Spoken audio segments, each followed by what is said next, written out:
C'est la vidéo Stephen King annuelle.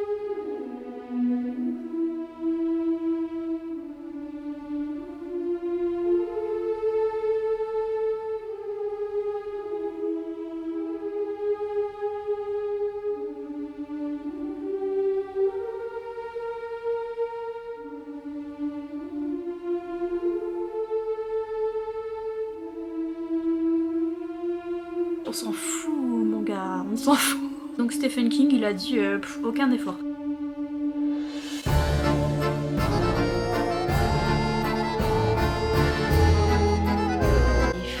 Hashtag Team Annie. Non, non, non.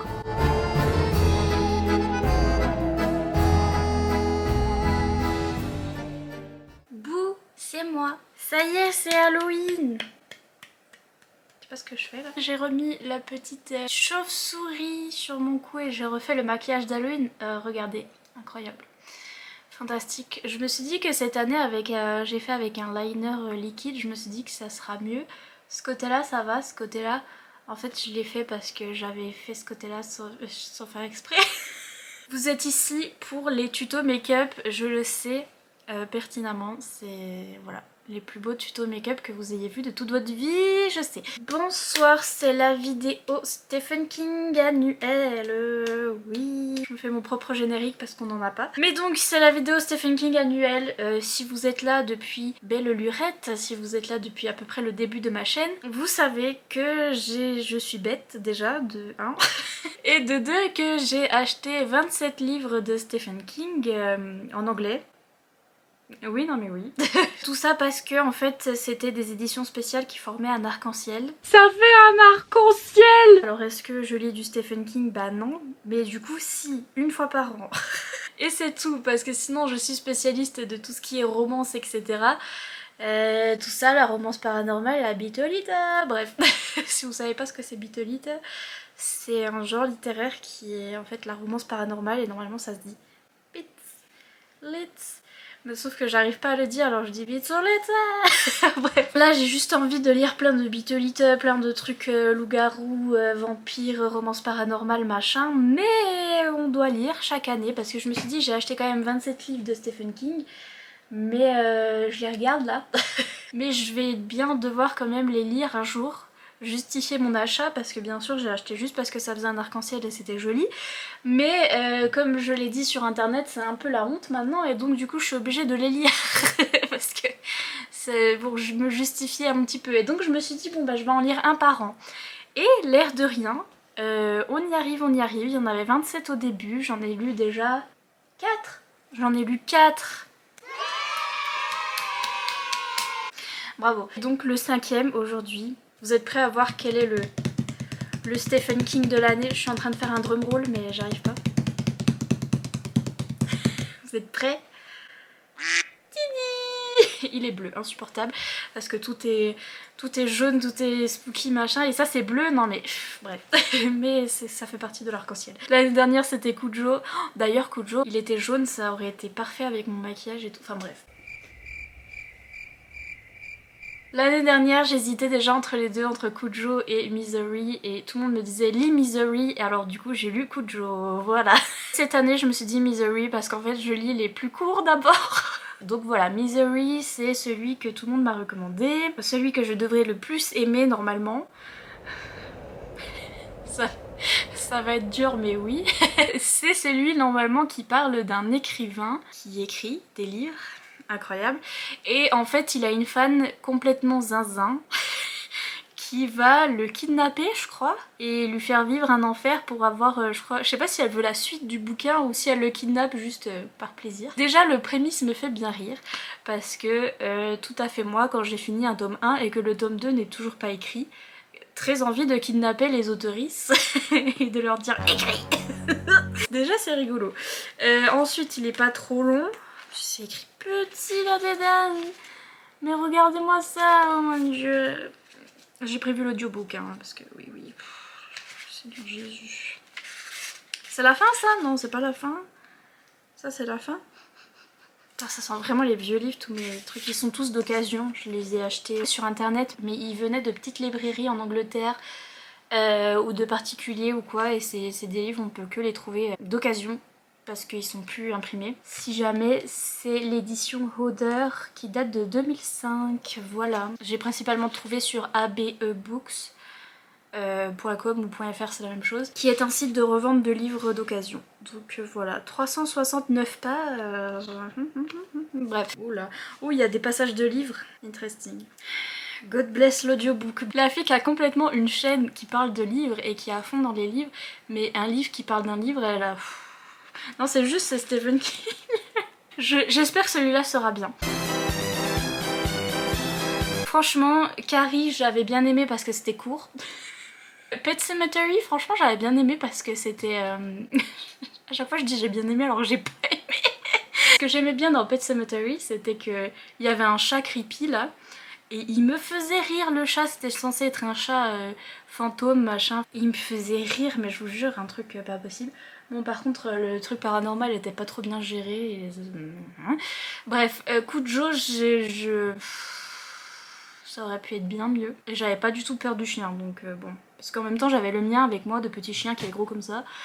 Et je voyais que mon petit chien qui était gros comme ça, j'étais... là, je pourrais peut-être frissonner parce que ce qui me fait le plus peur dans la vie, c'est pas les animaux et les machins, c'est les gens. Parce que j'ai de l'anxiété sociale.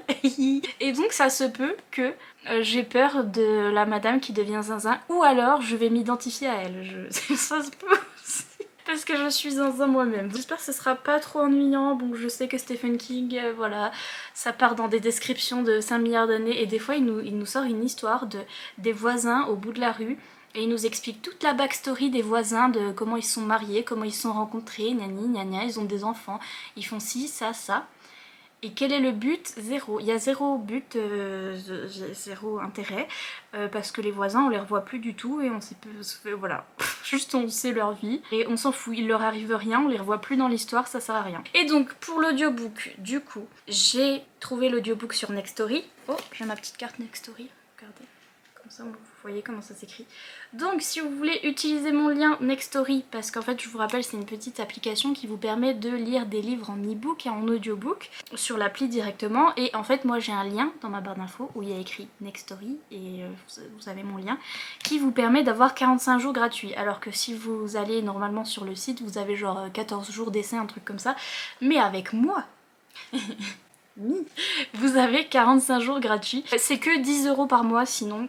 Si vous voulez continuer, vous aurez vos 45 jours gratuits et après vous paierez 10 € tous les mois pour avoir plusieurs e-books et audiobooks. Vraiment il y en a plein sur le site et donc du coup c'est un peu plus rentable que d'acheter chaque e-book ou d'acheter chaque... Les audiobooks c'est tellement cher. C'est affreux. Donc voilà, si vous voulez économiser un peu, c'est sympa comme application. Donc voilà, c'est que 10 € par mois, mais je vous dis, vous avez 45 jours gratuits avec mon lien. Et oui, il faut mettre le numéro de sa carte, mais vous inquiétez pas, ça va aller. Et donc moi je vais écouter l'audiobook de Misère sur Nextory parce que self-care. Et donc c'est parti, mon kiki.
Ok.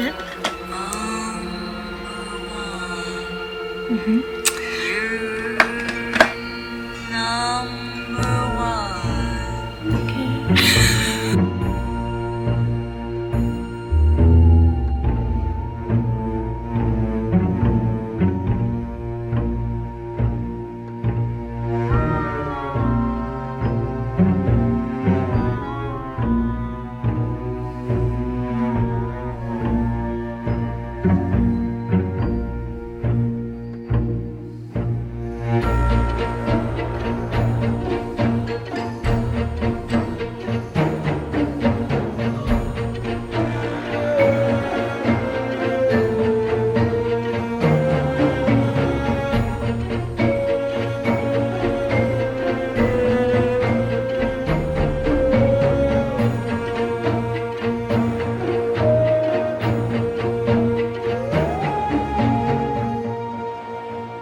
Update number one. J'en suis... Vous voyez rien. J'en suis là. Mon petit marque-page est dispo dans ma boutique, mon shop Etsy, oui. C'est mon petit marque-page de l'automne. S'il vous intéresse, il est sur mon shop Etsy. Bon, je me doutais que ça allait être un huis clos parce que je savais que c'était le truc que l'écrivain là il s'était fait enlever. Et en fait je savais pas comment elle l'avait enlevé au final, comment elle avait réussi. Et c'est expliqué au début, en fait il a fait un accident de voiture et elle l'a retrouvé suite à son accident. Et au lieu de l'emmener à l'hôpital ou de prévenir les autorités ou je ne sais pas quoi, elle l'a ramené chez elle parce que c'est son auteur préféré. Elle est sa fan number one. Et il est tout cassé parce qu'il a fait son accident là. Et donc il a les jambes toutes pétées. Il est tout en mauvais état. Elle le tient en vie en lui donnant des espèces de pilules qui n'existent pas apparemment. Stephen King a dit au début que c'était un médicament qui n'existait pas. Heureusement qu'il dit ça parce qu'au début il dit aussi qu'il a été aidé par certains médecins. Il les nomme et tout. Il y a genre 4 médecins qui ont relu son bouquin et qui l'ont aidé pour que ce soit correct. Et c'est encore pas correct. Enfin, je suis désolée, mais je sais pas comment... C'est ce que je trouvais dans Kujo aussi, ou alors c'est peut-être moi qui, je pense, je mourrais hyper vite, et peut-être que les gens sont plus résistants que moi, je sais pas, je comprends pas. Parce que même dans Kujo, il y avait des gens qui résistaient pendant longtemps à des trucs qui étaient cassés de partout et tout, et qui étaient encore vivants. Et j'étais... mais... Vous voyez ce que je veux dire? Il est tout cassé de partout. Bon, après on peut avoir les jambes pétées et toujours survivre, I guess, mais je sais pas, en plus elle lui donne pas à manger, pas beaucoup. Il est maltraité et tout, et donc au bout d'un moment, moi je serais déjà morte. Perso, j'aurais déjà abandonné. Elle le force à écrire parce qu'il y a une saga qu'elle aime bien et il a fait mourir le personnage principal de la saga qui s'appelle Misery. Le personnage de Misery est mort et elle pète un câble et elle a non, elle peut pas être morte, Nina, faut que tu réécrives. Grave moi. Et donc elle va lui chercher une... comment ça s'appelle? Typewriter? Comment ça s'appelle en français? Une machine à écrire, bien sûr. Et elle est là, vas-y, réécris les livres, machin. Et dans tout ça, il y a toute une histoire comme quoi dans son sac, il y avait un manuscrit déjà qui n'était pas fini, parce qu'en fait Misery, lui, il en peut plus. De sa saga Misery, c'est celle qui a le plus de succès, mais il en a marre d'écrire sur ça. Il a jamais trop aimé cette saga et ce personnage de Misery. Il veut écrire autre chose, il en a marre, et donc du coup il a écrit un autre manuscrit. Elle le trouve dans son sac ou dans ses affaires, je sais pas, et elle le lit et elle déteste. Et elle trouve que c'est trop nul. Et du coup elle le force à brûler le manuscrit. Alors déjà il y a tout un truc comme ça où lui il veut pas brûler son manuscrit. Genre le truc qu'il y a dans son sac là et tout. Elle lui dit si tu brûles le truc, moi je te donne les cachets qui font que après t'as plus mal. Et le mec il refuse, mais pendant longtemps, genre il est là non non je veux pas brûler mon manuscrit, c'est 2 ans de travail, gna gna gna, purée moi j'en aurais rien à secouer. Mais vraiment, genre si on me disait je te donne de la morphine là, je te donne un truc pour que tu sentes plus tes jambes pétées et tu brûles ta maison, je brûle ma maison. Je m'en fous. Et voilà, et lui il était là non mon manuscrit que j'ai mis 2 ans à écrire, mon gars. Who cares? Et en plus parce que vraiment il est énervé parce que il a pas fait de copie. Donc c'est la seule copie de son manuscrit et tout, il est là, ah non, après je pourrais pas le réécrire et machin, on s'en fout mon gars, on s'en fout.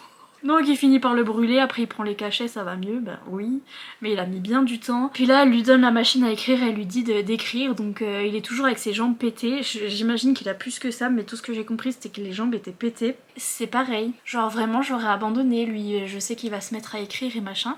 Moi si j'ai les jambes défoncées et que machin et qu'on me dit écris, j'écris rien. Je m'en fous que la personne pète un câble et me fasse encore plus mal jusqu'à... je fais rien. Peut-être parce que je suis trop... je suis trop dépressive ou je sais pas, ou je suis trop pessimiste. Je suis désolée, les 3/4 des trucs qu'il fait pour essayer de survivre, moi j'aurais déjà abandonné. Je pas envie de survivre perso. Je sais pas. En plus là on est dans la tête du monsieur qui est zinzin parce que il a eu un accident de voiture et maintenant il est fait prisonnier par cette zinzin aussi là et on comprend pas tout. Il y a des fois il mélange des trucs, il nous parle de trucs qui lui est arrivé avant ou de trucs imaginaires, des fois des trucs il rêve et tout et enfin bref j'étais là ah d'accord c'était un rêve ok. Donc voilà il est pas très clair donc du coup je sais même pas l'état de ses blessures et tout, je suis pas sûre mais...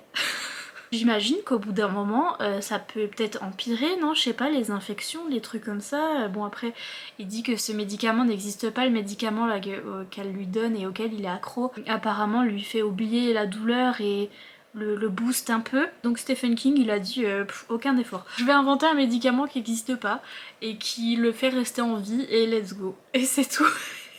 Et genre j'avoue aucun effort. Après il dit il y a des médecins qui m'ont aidé, gna gna gna, non mais non. Il est toujours sur fond d'écriture de Stephen King qui date du coup. Il date de quand ce bouquin? Copyright 1987. Il y a toujours le mot queer qui est utilisé pour dire bizarre et qui maintenant a été que la communauté LGBT s'est réappropriée parce que c'était une insulte pour la communauté LGBT mais il l'utilise là-dedans comme un mot qui veut dire bizarre, chelou, machin. Il nous explique que la madame elle est très moche et elle est grosse. Et elle est grosse mais pas généreuse quoi, parce que tu peux être gros mais avoir une grosse poitrine et des grosses fesses et alors à ce moment là t'es pas gros, t'es généreux. Là elle, comme c'est pas que la poitrine et les fesses, elle est pas généreuse, elle est juste grosse. Il nous met des analogies, enfin des petites références à des trucs que je suis là... Parce que genre il parle de pubs ou de trucs qui passent à la télé et c'est des trucs des années 80 aux États-Unis. Pour l'instant voilà j'en suis qu'à 75 pages, le gars il veut toujours pas mourir. Moi je sais pas, je serais déjà morte 1000 fois donc je sais pas comment en 369 pages ça va me faire comme Kujo, dire que Kujo ça m'a énervé à partir du moment où ça faisait ça, où les gens ils mouraient pas et ça a commencé qu'à partir du milieu et là ça commence dès le début, ça va être long un peu. Je vous retrouve quand j'aurai lu plus que ça.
J'en peux plus.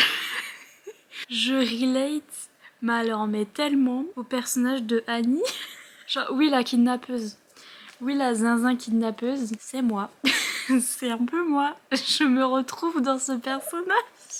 Parce que ce qu'elle veut c'est que voilà il y a la série Misery là et du coup c'est pas du tout policier, il me semble que On aurait dit de la romance historique, mais je sais pas ce qu'il écrivait en vrai. Il essaye de réécrire, bon bah en fait elle est pas morte, en fait il s'est passé ci, ça, et en fait tout va bien. Et elle est là, non ça va pas. Et elle dit, et elle raconte comment il y a une série d'épisodes de trucs de films là qu'elle allait voir au cinéma où il y avait des suspens à la fin de chaque épisode et qu'il y avait certains épisodes, il y avait un suspense à la fin et après à l'autre épisode ça réglait le problème du cliffhanger de l'épisode d'avant. Et elle disait c'est pas plausible parce qu'on voyait dans un épisode qu'un personnage mourait et en fait il nous sortait un vieux truc comme quoi il était pas mort et elle trouvait que c'était pas bien fait. Elle raconte que ce qu'il a écrit là pour l'apaiser et tout, c'est pareil, ça va pas, c'est mal écrit. Et genre, déjà elle a raison, ensuite... C'est très drôle comme sujet de... Je sais pas comment vous dire, mais comme juxtaposition entre ce personnage qui est en train de dire à cet auteur c'est nul, c'est mal fait, et vraiment moi et Stephen King. Il a écrit ce bouquin qui est en fait sur lui et sur les gens qui sont pas d'accord avec comme moi, avec ses manières de régler les cliffhangers et tout, et les gens qui critiquent ses livres. Et en vrai c'est ça, il a très bien joué là-dessus où vraiment on dirait moi. Je suis Annie, je parle à Stephen King et je lui dis mais non c'est mal fait ton truc. J'en suis pas encore à kidnapper Stephen King pour qu'il réécrive le livre correctement, mais genre la scène juste avant j'étais en train de dire non mais c'est pas plausible, ça va pas et tout, et 2 secondes après elle pète un câble sur le même truc. J'étais là. La scène juste avant là c'était toute une scène qui dure 50 milliards d'années où elle part pour aller faire des courses parce que elle veut lui acheter du papier, enfin bref on s'en fout. Elle part pour aller faire des courses et lui il tente de s'échapper, c'est vite dit, mais comme elle l'a mis sur un fauteuil roulant, et donc du coup il arrive à aller jusqu'à la porte où il l'a enfermée, et en fait il trouve une épingle à cheveux par terre qu'elle a laissé tomber par terre, et il arrive à ouvrir la porte avec l'épingle à cheveux, et après il arrive à aller jusqu'à la salle de bain et à trouver les médocs magiques là. Il s'en prend des boîtes et tout et puis il se les garde. Il arrive à aller jusque dans le living room, on dit, dans la salle à manger. Il trouve un téléphone, le téléphone marche pas. Bon, il entend qu'elle rentre. Donc gros suspense, machin, et il arrive à re-rentrer dans la chambre, à refermer la porte et tout va bien. Et là-dessus, la scène dure 100 milliards d'années. On a des suspens sur tout. Déjà, il a avec son épingle à essayer d'ouvrir la porte et il arrive pas, et l'épingle elle casse et machin. Mais au bout d'un moment, c'est bon, il a ouvert la porte. Donc au niveau de la plausibilité, le fauteuil il passe pas dans le cadre de la porte, mais il arrive à pousser quand même pour que le fauteuil passe. Plausibilité, encore. Il passe 4 heures à réfléchir et à dire ah attends, il faut pas que je laisse de marque pour que quand je re-rentrerai dans la chambre, mais mon gars, je comprends pourquoi il est allé chercher les cachets pour que après il sente plus la douleur et il soit un peu plus fort entre guillemets et il puisse aller jusqu'au salon pour reprendre le téléphone et tout. Mais genre, pendant que t'es en dehors de la chambre, au lieu de... Vraiment, il se pose des questions, il met 4 heures à se dire je vais ouvrir la porte délicatement, je fais attention de pas faire de traces, machin, alors que l'autre, elle va revenir. Tu pousses ta chaise roulante jusqu'à l'entrée, et je sais pas, t'ouvres la porte et tu hurles, ou je sais pas, t'essayes d'aller dans la voiture, enfin, t'essayes d'aller au téléphone déjà en premier, alors qu'il est allé aux médicaments en premier. Bon, bref. Il se fait tout un cirque dans sa tête, et il repense à quand il avait 10 ans, et que, oh là là, il a été surpris par sa mère, et il était en train de fumer une cigarette, et il a été surpris par sa mère. On s'en fout. Paul, son surnom c'est Polly, j'en peux plus. Mais mon gars, enfin j'ai compris qu'il était malade et que qu'il était au bout de sa vie et tout. Mais je vous jure, cette scène, ces scènes insupportables qui durent 50 ans. Il y a plein de petits suspens comme ça, il arrive dans la salle de bain, oh là là, il fait tomber un truc, et t'es là, oh purée, ça y est, elle va voir qu'il est sorti. En fait non, il le rattrape au dernier moment. Et... Hashtag Team Annie. J'espère Annie, elle meurt pas à la fin. Franchement, donner un Happy Ever After, donner une fin heureuse à Annie. Et l'audiobook est vachement bien. Mais sauf qu'ils ont rajouté des petites musiques qui font peur. À chaque fin de chapitre, ça fait tant tant tant. Je suis dans mon lit, les yeux fermés, je suis là. Donc ça rajoute à l'ambiance spooky si jamais vous voulez écouter l'audiobook. Ça rajoute vraiment en plus. La narratrice fait vraiment bien la voix de Annie quand elle s'énerve et tout. Et je suis là, oula, oula, oula. Donc vraiment l'audiobook est bien fait et rajoute à l'ambiance horreur spooky. Et donc j'espère que c'est Annie qui gagne. Voilà, des bisous.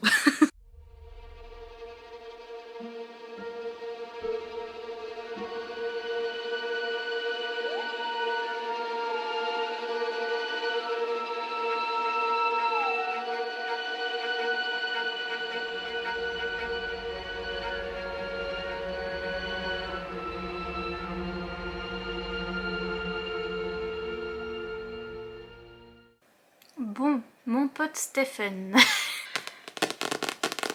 Yes. Jusqu'à maintenant, tout allait bien. Je trouvais ça même presque, j'allais presque dire que c'était intéressant. On voit que derrière c'est l'auteur, donc c'est Stephen King, qui a toute cette réflexion sur son écriture, sur comment il écrit, sur son rapport à l'écriture en fait. Et donc on voit que c'est comment dire, ces pires moments de syndrome de la page blanche et tout qui sont ressortis dans ce bouquin où vraiment on a Paul qui est censé représenter du coup Stephen King et qui à un moment regarde sa machine à écrire et dit je te déteste et tout, et qui est vraiment qui a du mal à avoir des idées et tout, donc c'est intéressant. Mais nous voici, nous voilà, on est au milieu et on s'ennuie un peu, je dois avouer, tout se passait bien. Avec Annie ça se passait de mieux en mieux parce que lui il est là, il écrit tranquille, bien sûr il a ses pilules magiques, donc en plus il guérit, c'est magique.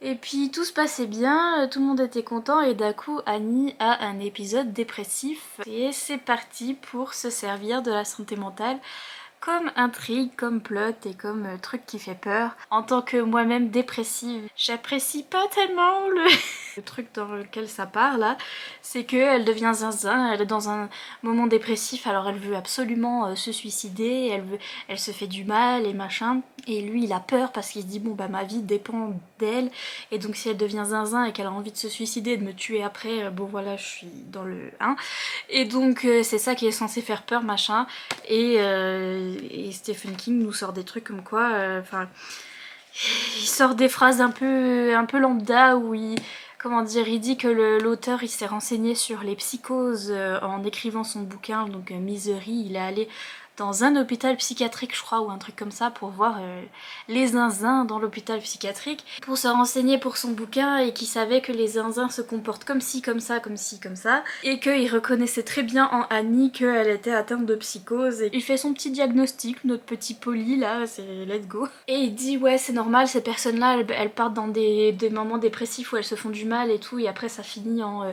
elles assassinent toute leur famille, donc du coup je suis vraiment dans la merde et tout, et bref, là j'en suis à une phrase où il y a écrit « Les dépressifs se suicident, les psychotiques se roulent dans leur ego avant de se tuer et d'emmener d'autres gens avec eux, gna gna gna ». Enfin bref, voilà, il fait des phrases comme ça où les dépressifs se tuent, les psychotiques font ci, ça. C'est plus le truc d'utiliser la santé mentale comme truc qui fait peur en fait. Et du truc qu'elle soit zinzin, même si je vous ai dit au début de ce vlog, je vous ai dit moi ce qui me fait peur c'est les gens qui deviennent zinzin, mais lui il fait ça au niveau santé mentale alors qu'il n'y a pas besoin d'être atteint de maladie mentale pour être zinzin qui fait peur. Pour moi les zinzins qui fait peur c'est des gens qui n'ont pas forcément des maladies mentales et qui sont très sains d'esprit, mais qui peuvent, enfin c'est la méchanceté et la nature humaine moi qui me fait peur plus, c'est voilà, il avait fait ça dans d'autres livres, même dans Pet Sematary il me semble que c'était, ou même dans Carrie quand on y pense, où la jeune femme se fait harceler et tout, c'est ça qui me fait peur moi, c'est des gens qui vont devenir méchants, agressifs et tout, et qui ça fait peur parce qu'on peut pas trop savoir jusqu'où les gens vont aller, etc. Et c'est la nature humaine plus qu'autre chose, c'est pas un problème de maladie mentale, c'est que des fois les gens voilà, ils sont méchants et c'est ça qui fait peur, je trouve perso. Aussi dans l'audiobook, là je vois que dans les passages de livres il y a des trucs soulignés, et dans l'audiobook ça nous dit pas quand c'est souligné ou pas, et donc je sais pas si ça a quelque chose à voir, si c'est important ou pas, je verrai à la fin. Je vais aller continuer d'écouter. A few moments later. Stephen, mon gars. Pardon, je suis toujours sur cette scène où vraiment elle propose de se suicider et de le tuer à son tour pour que voilà, parce qu'elle a envie de se suicider, bref. Et lui il est là, mais j'ai encore envie de vivre, et moi enfin comment traduire ça en français, j'ai pas l'excuse d'avoir une maladie mentale pour me laisser mourir comme ça en fait. Et je suis là. Il dit ouais je comprends, la vie c'est nul, moi j'ai eu très mal ces dernières semaines parce que voilà il a les jambes pétées et tout. Et elle dit tu sais pas ce que c'est d'avoir mal et tout. Et il est là oui bien sûr tu as plus mal que moi machin. Et c'est vraiment jouer sur ce truc que les gens qui ont des maladies mentales sont zinzin. En fait ils souffrent pas du tout. Faut les prendre avec des pincettes et oui bien sûr, oh là là tu souffres plus que moi qui ai les jambes cassées, oulala. Moi j'ai pas la chance d'avoir une maladie mentale, je suis sain d'esprit et donc du coup je comprends tout ce qui se passe. Si seulement j'avais une maladie mentale, comme ça au moins je serais zinzin et je comprendrais moins et machin et genre... non. non. Non. Non. Voilà.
Bon, j'ai fini.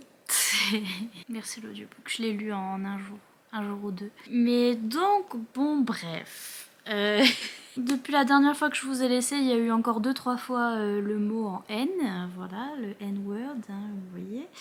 Truc raciste là. Et du coup, on a la fin du livre à l'intérieur du livre et la fin du livre. Et les deux sont nuls.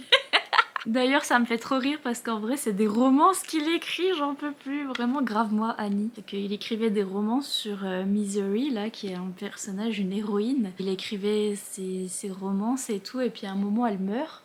Et c'est pour ça que Annie elle pète un câble. Parce qu'elle a raison, le personnage il meurt pas à la fin d'une romance déjà donc... c'est la base, c'est la règle. La fin, c'était comme la fin de Kujo. C'est un ensemble de répétitions de gens qui se prennent des trucs dans la tronche et des trucs bien gore mais qui meurent jamais. Dans celui-là, spécial mention pour les gens qui sont atteints de maladie mentale, bon... Voilà, c'est pas très bien géré là-dedans. Et juste, elle est zinzin et elle est grosse et elle est moche et... et elle fait peur et machin. Et oui... Ok. Mais en attendant, moi, je suis toujours de son côté. Parce qu'elle a raison, une romance ça finit pas mal déjà. Monsieur l'écrivain là, lui est très imbu de lui-même aussi. Là, il a vendu ses best-sellers, mais après il trouve que il a écrit de la romance, mais c'est vraiment de la ce qu'il a écrit. Et maintenant, il veut écrire des vrais livres, des vrais trucs, parce que la romance c'est le sous-genre et machin. Et donc, il écrit un bouquin sur des voitures, un truc où il y a des gros mots dedans et où c'est un truc pour hommes et là ouais ça y est enfin j'écris un truc un livre qui vaut le coup et tout, c'est pas de la vieille romance et je suis là. Franchement le plus intéressant c'était le bouquin c'était le bouquin de romance là à l'intérieur.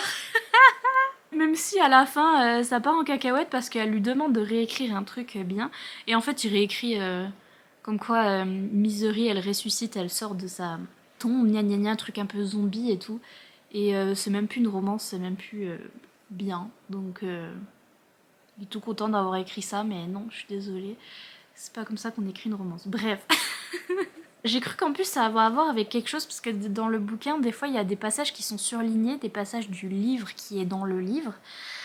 Donc du livre que l'écrivain écrit là dedans et qui sont surlignés. Je me suis dit ah purée, le manuscrit va arriver quelque part et peut-être que si on regarde tous les trucs surlignés ça a fait un message d'alerte ou je sais pas quoi et c'est comme ça qu'ils vont le trouver ou je sais pas quoi. Non, rien à voir, c'était juste surligné, on sait pas pourquoi. Franchement, hashtag je suis Annie. Heureusement que j'avais l'audiobook, ça allait vite. Je mettrais combien d'étoiles, tiens, parce que du coup je l'ai fini, je vais le noter sur Goodreads. Kujo, je purée dire que Kujo j'avais mis 2 étoiles.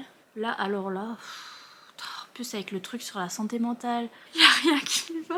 Du coup je me suis dit que j'allais vous dire les trigger warnings pendant qu'on en était là. Ceux dont je me souviens, mais bon il y a beaucoup de gore et de trucs cracrabouda. Pour les gens qui sont atteints de maladie mentale, voilà c'est pas très bien fait. Trigger warning, il y a le N-word. Il y a aussi des trucs hyper misogynes. Il y a une scène assez bizarre où ça parle de viol, ça parle de quelqu'un qui violerait quelqu'un pour le punir ou je sais pas quoi. C'est très très malaisant, c'est très très mal fait aussi ça. Donc voilà, trigger warning viol aussi, principalement ça. Et ça fait déjà beaucoup. Voilà. Je vais mettre une étoile des sauts. Je suis désolée, vraiment. Désolée à tous les fans et tout, genre je suis contente que vous appréciez des trucs, c'est bien.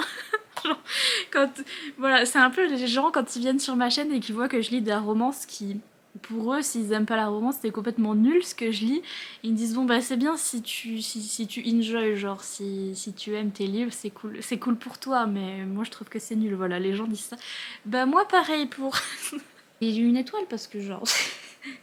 Déjà on parle pas des maladies mentales comme ça, déjà, de un, bisous. Ensuite faut qu'il arrête avec les gens qui meurent jamais là, que tu les poignardes 50 000 fois. Mais vraiment je vous jure, il y a un mec qui s'est fait poignarder 50 fois.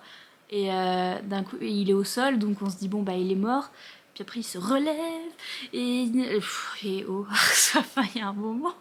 Je sais pas ce que je lirai l'année prochaine. Est-ce que je peux en trouver un qui est un peu plus récent? Je vous ai montré pendant les petits clips esthétiques, je vous montre tous les livres de Stephen King que j'ai. Pour les connaisseurs, n'hésitez pas à me dire dans tout ce que j'ai, ceux qui sont les plus récents et ceux qui suivent moins le chemin là, le pattern de les gens ils meurent pas là et c'est du gore et les gens ils meurent pas, enfin bref. Peut-être un truc un peu plus psychologique plutôt que gore pour faire du gore. Et qui parle pas de santé mentale. Aussi, voilà, parce que là, il a voulu faire un truc psychologique avec la santé mentale, mais non, non. Donc voilà, pour cette année, ce vlog Stephen King, encore un gros succès. Et puis du coup, laissez un petit emoji tête de mort, en l'honneur de la seule et l'unique Annie, Annie Wilkes, The Goat, on l'adore. Petit emoji tête de mort et un petit emoji citrouille, regardez en l'honneur de cette petite citrouille, voilà aussi vous pouvez. Je vous laisse tranquille, je vous fais plein de gros bisous et je vous dis à bientôt dans une prochaine vidéo, bye.